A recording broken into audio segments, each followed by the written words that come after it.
My wife, Batty, believed I was oblivious to her clandestine plans, assuming I was either foolish or blissfully ignorant of her growing romantic involvement with her coworker, Ryan. She presumed I would passively accept her infidelity, allowing her to continue an emotional affair with him while remaining her devoted husband. However, little did she realize that I had been harboring suspicions for quite some time. I observed the subtle changes and unmistakable signs of unfaithfulness. Despite my attempts to discuss my concerns with her on numerous occasions, my worries were consistently dismissed. Batty adamantly denied any wrongdoing, attributing my unease to baseless insecurities and possessiveness. Faced with her persistent denial, I reluctantly hired a private investigator, unwilling to turn a blind eye to the truth. My stance against infidelity had been clear from the outset of our relationship, reiterated over the course of our 10-year marriage. Seated in the office of John Thompson, the private investigator, I experienced a mix of emotions as he presented his findings. Relief washed over me when he clarified that Batty had not engaged in physical infidelity. However, that relief was short-lived when he added the ominous word, yet, suggesting that her romantic involvement with Brian was a ticking time bomb. According to the PI report, Batty and Brian had developed a close bond, colloquially referred to as work spouses. Disliking the term, I firmly asserted that Batty had only one spouse: me. The evidence presented included daily lunches, hand-holding, close proximity, and intimate moments captured in photographs. The infuriating images fueled my anger towards Brian. In addition to lunches, the lovebirds would work late together frequently, even though there was no valid reason to do so. It was as if they wanted to avoid going home to their respective spouses and milk as much us time out of each day as possible. The PI, having monitored Batty's communications, provided me with a summary of their emails and texts, acknowledging the illegality of his actions. Although I couldn't use the evidence in a divorce, it served my personal need for confirmation. Thompson refused to provide actual copies of the messages, but assured me that, despite heated conversations and occasional attempts by Brian to belittle me, Batty never spoke disparagingly of me.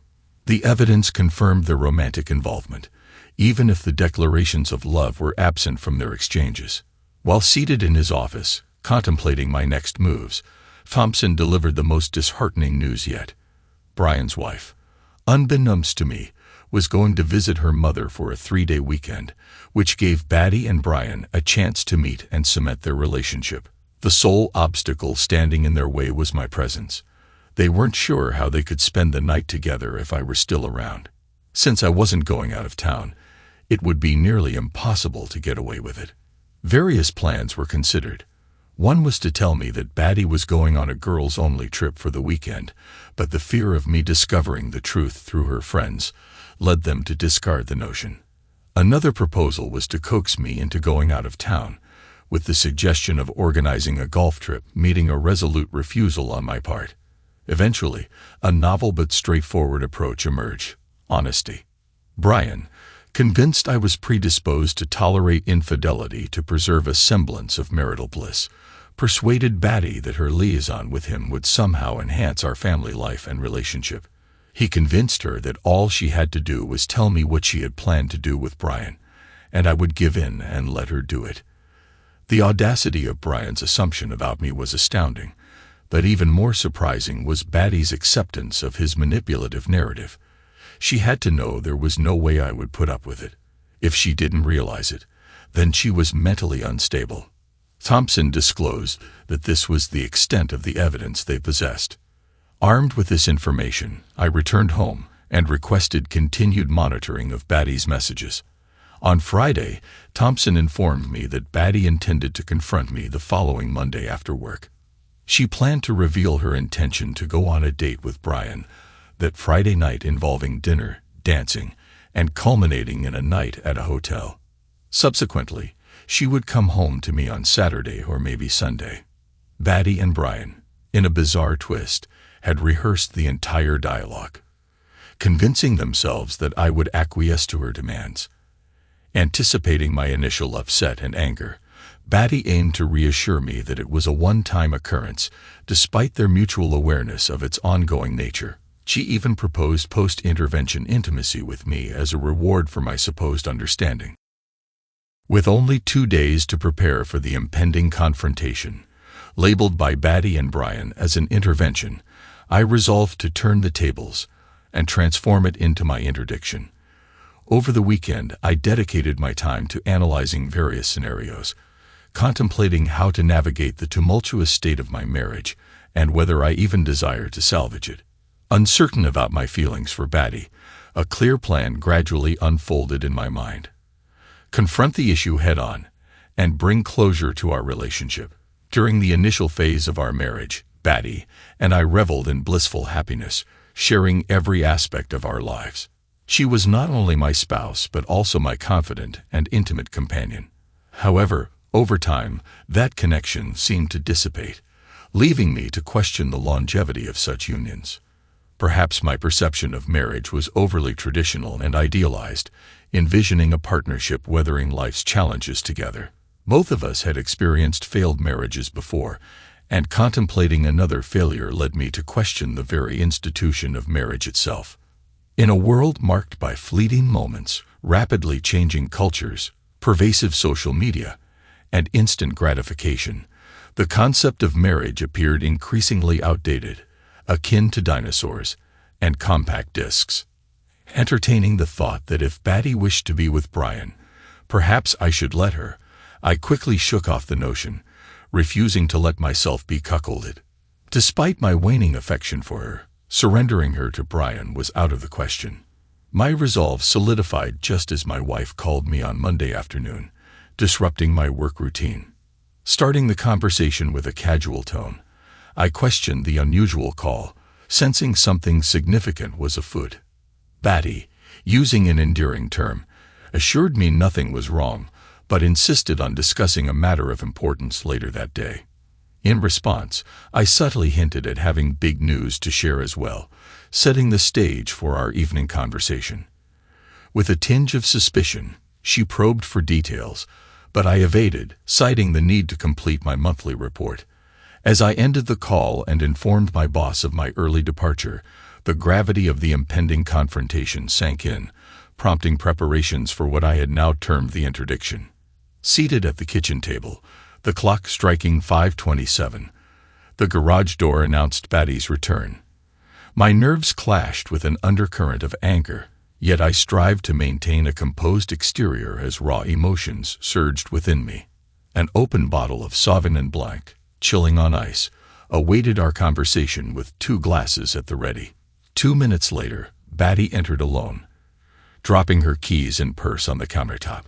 Relief washed over me at her solo entrance, the absence of Brian simplified matters, prompting a forced smile. "Hi, honey," I echoed the endearment she had used earlier. "Welcome home. Do you need some time before we talk, or do you want to jump right in?" My immediate desire to engage in conversation caught her off guard.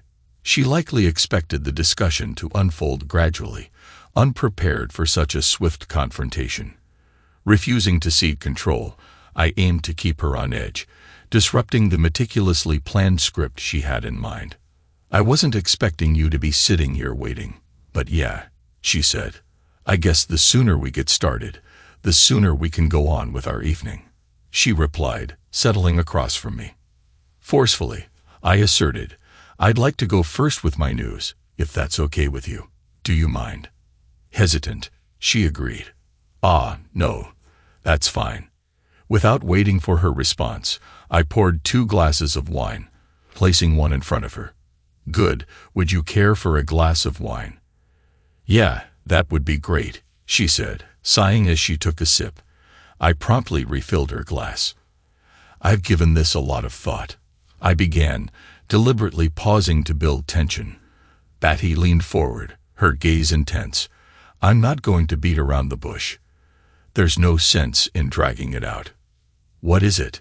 she asked. "I want a divorce," I stated directly, allowing the weight of my words to settle. It took a moment for the realization to dawn on Batty.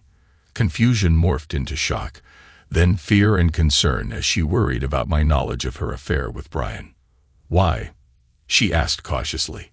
"I don't love you anymore," I declared, observing her reaction. It was as if I had struck her in the chest.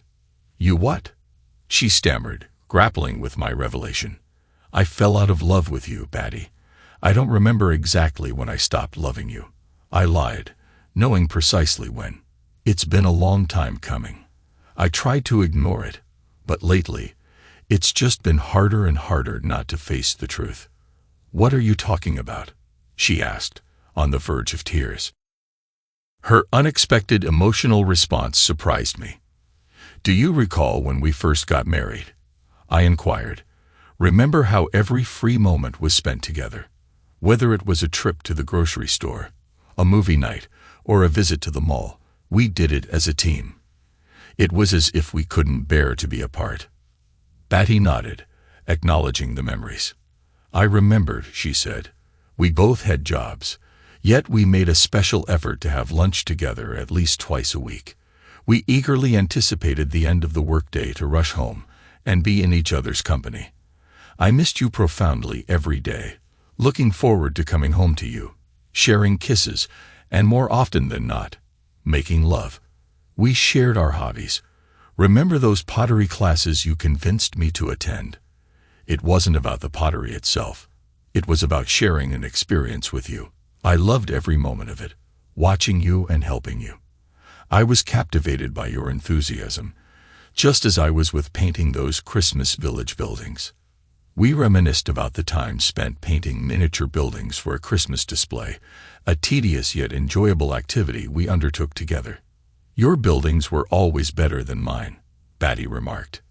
"Remember the countless nights we spent at this table, meticulously applying paint to roof tiles?" I prompted. Batty nodded again. "I loved you so much then. We also dedicated hours to coloring those oversized posters from our trip to Myrtle Beach, long before adult coloring books became popular. We still have hundreds of those colored pens, but much like our love, they've all dried up."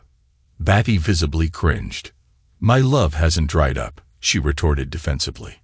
Ignoring her defensiveness, I pressed on. "Our friends invited us. We did everything together, from long walks to daily hand-holding. If I needed trimmer string for the weed whacker, you'd come to the hardware store with me.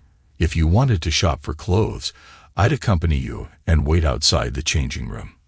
"Yeah, but you hated that," she challenged.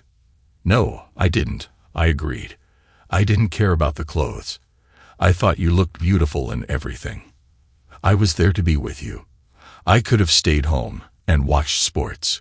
We discussed how other women in the neighborhood got together for bunco or girls' nights out, but you never wanted to go. Do you remember why?" Batty wiped a tear from her cheek. "Yes, I remember," she said. "You said you didn't want to spend time with a bunch of hens when you could hang out with me instead. Many nights we cuddled under a blanket and watched You've Got Mail." "I love that movie," Batty said, fighting back tears. "We must have watched it at least 100 times," I said, refilling her wine glass once more. "I still want to watch it with you," Batty exclaimed. "I don't want a divorce. I thought we would grow old together, taking cooking lessons, participating in ballroom dancing, or simply lying in bed reading books. Anything as long as we were together. But Batty, we've drifted apart. I don't have an exact starting point for when it began," I confessed, gazing into my wife's eyes. "We went from having lunches together 2 or 3 times a week to a once-a-week lunch date. It was Batty who initiated the change, claiming she didn't have time for frequent lunch outings. That turned out to be a fabrication. She continued having lunches, but with someone else. Gradually, we stopped having lunch together entirely. I started joining my coworkers, finding myself enjoying their company perhaps a bit too much. I admitted, deliberately avoiding laying blame on Batty. I sought to steer clear of confrontation, not desiring an immediate dispute. This conversation had the potential to devolve into a contentious exchange, a scenario I aimed to delay, at least for the moment. Coming home early to spend time together lost its significance. We found ourselves working late, often returning home distant or distracted. "Why didn't you ever say anything about it?" Batty questioned. "If I had known it was important to you, I would have tried to have lunch with you more often or not work late so much." "You're right," I concurred, aligning with her, despite having raised the issue numerous times before.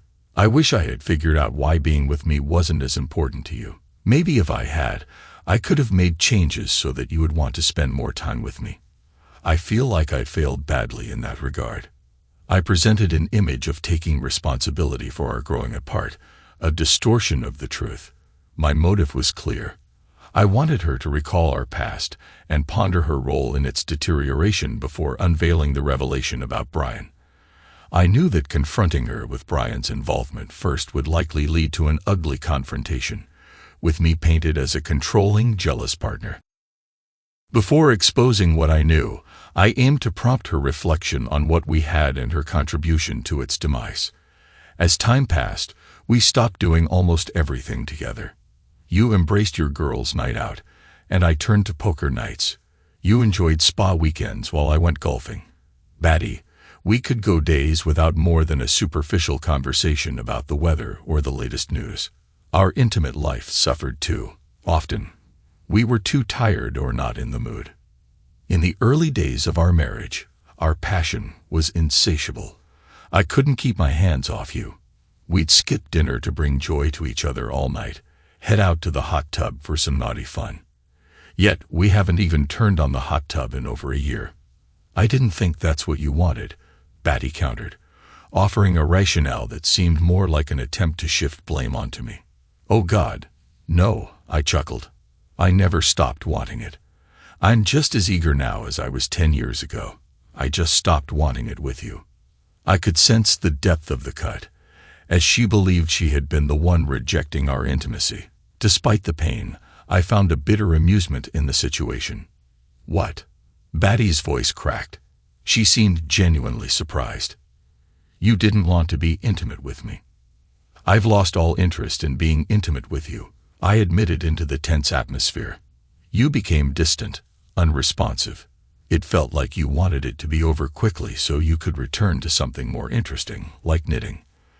All this time, I still craved the weekend bed marathons we used to have. Hell, you didn't even want me to give you pleasure." "You did not," Batty argued. "You came in me." "You what?" she shouted. "Sorry, Batty," I added, twisting the knife. "It's me, not you." She stared at me. Her tears dried up, her face red. It wasn't clear if it was from anger, frustration, or embarrassment. I refilled her empty wine glass. She took a long swig. "It was just a matter of time," I continued, "before we would start finding someone else with whom we wanted to spend our time." I purposely left the subject ambiguous, knowing she assumed it was me. Suddenly, she spoke angrily. "Are you cheating on me? Have you fallen in love with someone else?" "Batty, you know how I feel about infidelity. I swore an oath to you when we got married, and I take that oath seriously. I know your first husband cheated on you, just like my first wife slept with a coworker behind my back. I would never do that to you, just as I know you would never stoop so low as to try to cuckold me by cheating with another man. How could you think I would do that?" "I'm sorry," she apologized. "You're right. I know you wouldn't do that." She looked guilty and couldn't meet my eyes. Her hands were shaking. "We're waiting until we're divorced to hook up for the first time," I declared, strongly implying that I had a new love interest. And that's where I get back to my big news. I've already met with the lawyer and prepared the papers. You should be served with them on Friday." "Wait, what?" she asked, growing frantic. "I said you'll be served on Friday with divorce papers," I told her, trying not to grin. "It's for the best. That way you can have your freedom back and do what you want. So can I. We can admit that the last 10 years were a waste of our time and move on." "They weren't a waste of time to me," she snapped. "Oh, come on, Batty," I said. "I think you want this just as much as I do. I mean, let's be real. You haven't wanted to be with me for a long time.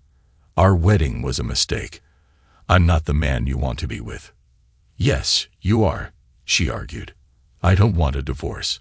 You can't just get a divorce because you want to." I don't want to divorce you. I want to be married to you. Forever. I love you. I'm sorry, Batty, but I don't love you anymore. This is a no-fault divorce state, so we can just split all the assets 50-50. While it's theoretically possible to get more than half of the assets, that's only in cases of proven adultery, and neither of us is cheating or likely to do so before Friday, right? So, let's make a clean break. I'd appreciate it if you could join me at the bank tomorrow to evenly divide the money from all our accounts. We'll have to open new accounts, get new credit cards, and change all the utilities. Plus, we'll need to sell the house. I've arranged for a realtor to come on Wednesday to get it listed for us. Wait, Batty shouted. You're moving too fast. I don't know what to do. Please stop. She started crying again. Don't worry.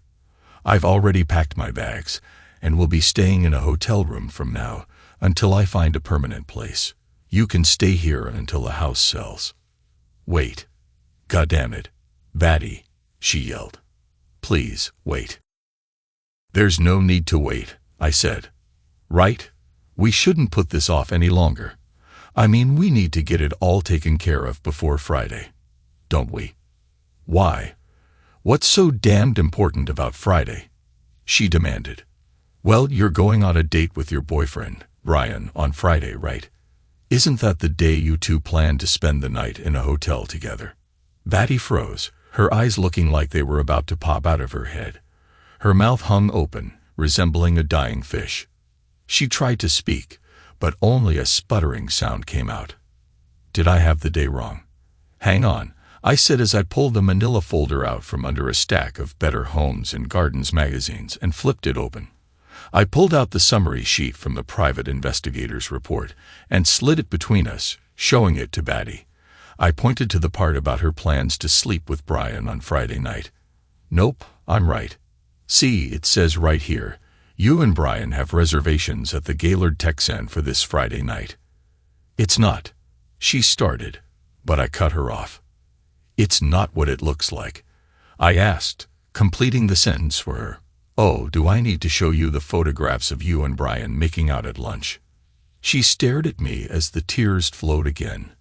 I'm sorry, she said softly. Now I remember when it was I stopped loving you. I said with a big smile on my face. I stopped loving you the day I found out you were planning to turn me into a cuckold with your coworker, just like my ex-wife. I'm sorry, honey, she whispered, trying desperately to convince me. I don't love Brian. It was just a fling, something to spice up our relationship. I'd go over to his place for the night, and then you and I would do it all weekend like we used to. Brian said you'd love it, that it would turn you on and spice up our intimate life. Yeah, that's the way to diversify our intimate life. Instead of engaging in intimacy with me, you brighten it up by sleeping with someone else. That makes sense. No, but well, she couldn't even get the sentence out. She changed tactics. Brian said you would do it if you want me to be happy. I want you to be happy, I said.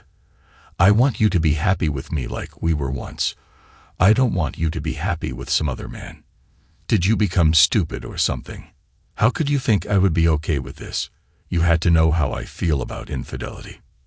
I did, but she struggled for some way to rationalize her actions. This wouldn't be infidelity. I wouldn't be cheating. You would give me your permission. Not in this lifetime, I said. I know that now. I should have realized it all along. I don't know what I was thinking. I guess I was bored and lonely. Brian got me excited again. Bored and lonely. How could you be bored and lonely when we were happily in love and enjoyed all our time together? I don't know, but she began again. Did you ever stop to think that you were bored and lonely because you cut us off?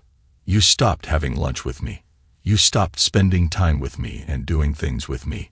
You chose to avoid me and put yourself in that situation. You chose to spend your time with him instead of me. So if you were bored and lonely, you created that condition specifically so Brian could take away the boredom and loneliness. I don't think I did that, she said as she stared at me. She shook her head. No, I can't believe I would do that. I thought you stopped coming to have lunch with me. Because you told me to, don't you remember? You kept telling me you were too busy. Then, one Wednesday, our lunch date day, I showed up to pick you up, and you didn't even bother to come to the lobby to tell me you couldn't go. You texted me to go on and eat lunch without you. I stopped coming after that, and you never once even brought up the fact that we stopped having lunch. I don't think you even realized it. Batty looked down at her hands. I didn't. You were so caught up in your world to notice you were losing me. You were all about you and Brian. Well, now you can have him. I don't need him. She blurted out in response, looking down at me. I want you. I want us. I want us to be like we used to be. I'm so sorry. I ruined everything. I gave up on us. It's too late, I said, shaking my head. You can't mean that. I haven't cheated on you. We haven't done anything. I won't see him again. I swear it. I'll quit my job. I'll go work someplace else. Please, I don't want to lose you. I still love you. You cheated on me every way a wife can, except one. But that's the most important one. We didn't sleep together. I was stupid. I was infatuated with Brian. I didn't love him. I only ever loved you. I don't know what I was thinking. I would have gotten over him and come back to you once I got it out of my system. But it's over now. I see it now. I know it was stupid. I was stupid. Brian doesn't mean anything to me. Please, baby, please don't leave me. It isn't that easy, Batty. You already went too far. I disagreed. I didn't do anything. We were only friends, she exclaimed. You were supposed to be friends with me more than someone else, I countered. I have a lot of female friends. I don't kiss them. I never took our time to spend with them. I never replaced you with them.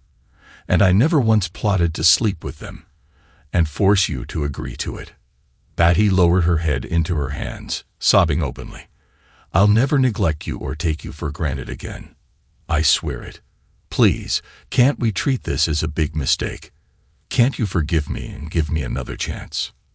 This is not Monopoly where you can get a get-out-of-jail-free card, I told her. You didn't just make a big mistake. You forsook our love and gave your heart to another man. No, he never had my heart. My heart was always yours. And you were going to give him your body. But I didn't. You stopped me. Damn it. Don't you love me enough to fight for me? Do I mean that little to you? You meant everything to me. I would have fought anyone for you. I would have died for you. Now, I wouldn't piss on you if you were on fire. Batty let out a shrieking wail. She grabbed my hands and tried to pull me to her. No, please. You can't mean that. I'm so sorry. I'm so sorry. You have to believe me. I believe you're sorry, I said. That shows me you're not completely self-absorbed and heartless. Then, can you give me another chance? Please, I'm begging you. Please don't throw me away. I'm not throwing you away, Batty. You did it for me. I truly do believe you're sorry. I do. Maybe someday I can forgive you, but it doesn't change anything. I do not love you any longer. It's over. But don't worry. You always have Brian to comfort you. Brian is married, she said between sobs. He only wanted to sleep with me. He didn't want a relationship. I chuckled. Well, he may have a change of heart now. I'm sure his wife had a lot to say to him today when he got home. She and I are using the same divorce lawyer. Batty's mouth fell open again. I pushed the manila folder across the table to her. The full report from the investigator is in here, along with the photos of you and Brian. His wife has a copy. Also in there is all the information from my attorney about the divorce and how we propose to divide the assets. I suggest you read it all over. No, baby, please, she begged. Don't do this. If you want to go to the bank with me tomorrow, call me and let me know. I got up from the table and walked out of the house to the sound of my wife crying. Epilogue. Batty contested the divorce and not wanting a prolonged legal battle, I agreed to the judge's suggestion of marriage counseling. Surprisingly, the counseling proved more beneficial than anticipated. Batty and I delved into our emotions, engaging in open and judgment-free communication. She gained insight into why she succumbed to Brian's advances, nearly jeopardizing our marriage. I, in turn, shared the pain and humiliation caused by her actions. The counselor commended our progress, and after a few sessions, I decided to move back into the house. Within a year, we rediscovered the love that defined our early marriage. Batty changed jobs, joining my company. We commuted together, enjoyed daily lunches, not out of obligation, but out of a genuine desire to be together. We embraced shared activities, reviving the neglected Christmas Village project and completing 2 long-abandoned pieces. Pottery classes and ballroom dancing became our new adventures. To my surprise, the box of colored pens hadn't dried up, and we spent countless evenings coloring. As we cuddled under a blanket, indulging in popcorn, and watching You've Got Mail, Batty kissed me and expressed gratitude for the second chance. I responded with a smile, reminding her, "That's what you do when you love someone." Yet, one evening, as we enjoyed our usual routine, Batty confessed, "Honey, there's something important I need to talk to you about." Tears welled up in her eyes, and my heart skipped a beat. Before I could react, she continued, "I'm pregnant. You're going to be a daddy." I smiled, wiping away her tears, and channeling my best Tom Hanks impression, said, "Don't cry, shop girl. Well, call me a hopeless romantic, but I'm a sucker for a happy ending." Thanks to everyone who took the time to listen to today's stories. If you enjoyed it, please consider liking and subscribing if you haven't already.